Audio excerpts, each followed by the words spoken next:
I know while we're doing this interview together, it's madness in DC, and I know you used to work over there in DC before for quite some time. So how are you processing this for yourself when you see the madness in DC? With great displeasure. It's an considerable understatement. I know that building well. I practically lived in the Capitol for a decade. My wife worked in the Senate for more than 20 years, a little bit in the House. Every nook and cranny of that building I know, and to see it desiccate, it's desecration of American democracy. To see that happen here is just off the scale. You ever seen it like this before for all the years you've been? Oh God, no. I mean, you can go back to the anti-war protests in the 60s. I'm old enough to live through that. I was in college then, and nobody did anything like that.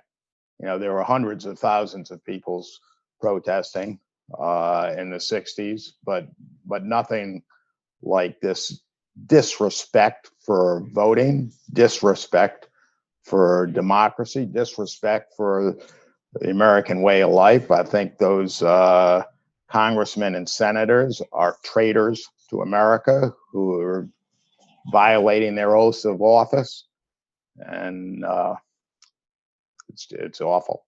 How do you think this is going to end up? Because at this point, everyone's using the name, the title President-elect. Obviously, if it goes the way it's going, President Biden and Kamala Harris. Now it's House. Now it's Senate. Well, I mean, he's going to be president and she'll be vice president. There's no question about it.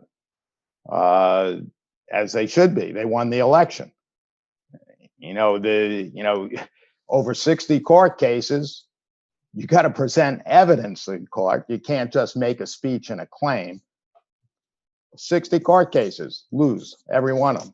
Republican leader of the state legislature in Pennsylvania, just Trump's lying. Republican U.S. senator, Trump's lying in Pennsylvania. Republican secretary of state in Georgia, Republican governor of Georgia.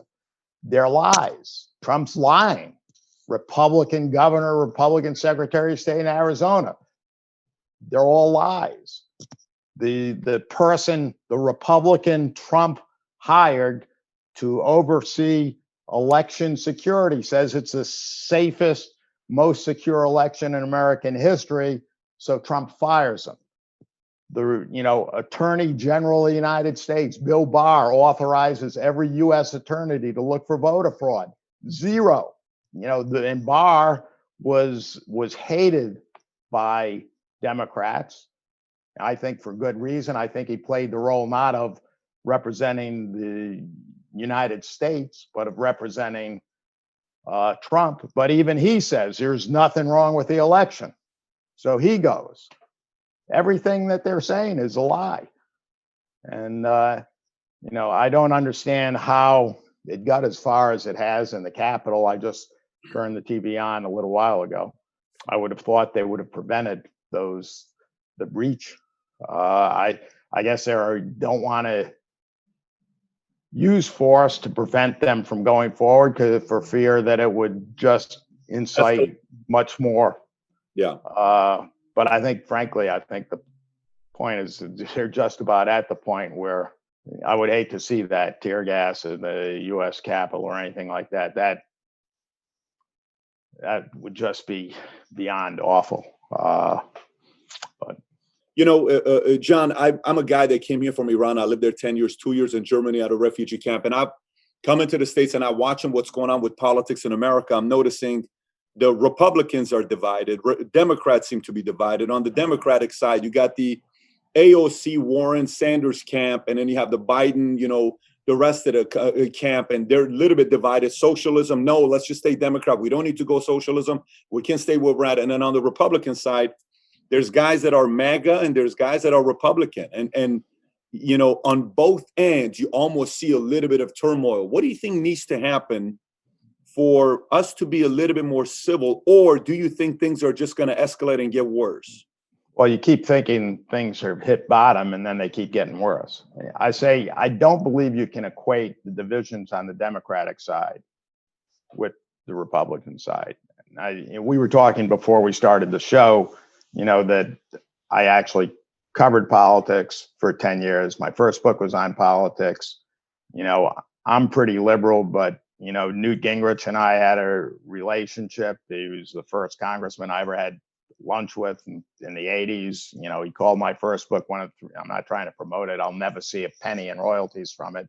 Never paid. But he did call my first book one of the 3 best books ever written on Washington. Back in the 80s, it was like 2 lawyers fighting in a courtroom, tooth and nail. Then they go out and have dinner. There were close friendships between people in both parties. We were talking earlier, Tip O'Neill and Ronald Reagan got along real well. Danny Rostenkowski, the chairman of the Ways and Means Committee, and Bob Michael, the House Republican leader, were very, very close friends. And that has dissipated. There's essentially none of that anymore. The divisions on the Democratic side are, fairly standard. They don't hate each other inside the party. They disagree over the issues. They've always been like that. The Republican side has gotten a lot more extreme. There aren't any moderates, or very, very few people who would be considered moderate left in the Republican Party, who were the classic fiscal conservative. They may claim to be, but they give away the taxes and so forth and so on. And now you have people who are so committed to Trump, they believe anything that he says. Outright lies that have been disproved by every Republican, and yet people are just committed to Trump. That's never happened in recent. I did drop out of grad school, almost got a PhD in American history. I'm going to say, has it never happened ever in American history? I look back and I'm trying to think, go back, certainly not through the 20th century. I'm scrolling through in my head the 19th century. There were people committed to Andrew Jackson, but not like this. John Adams, when Jefferson was elected president, Adams wouldn't go to the inauguration. He left Washington in advance, but there was no question over handing over power.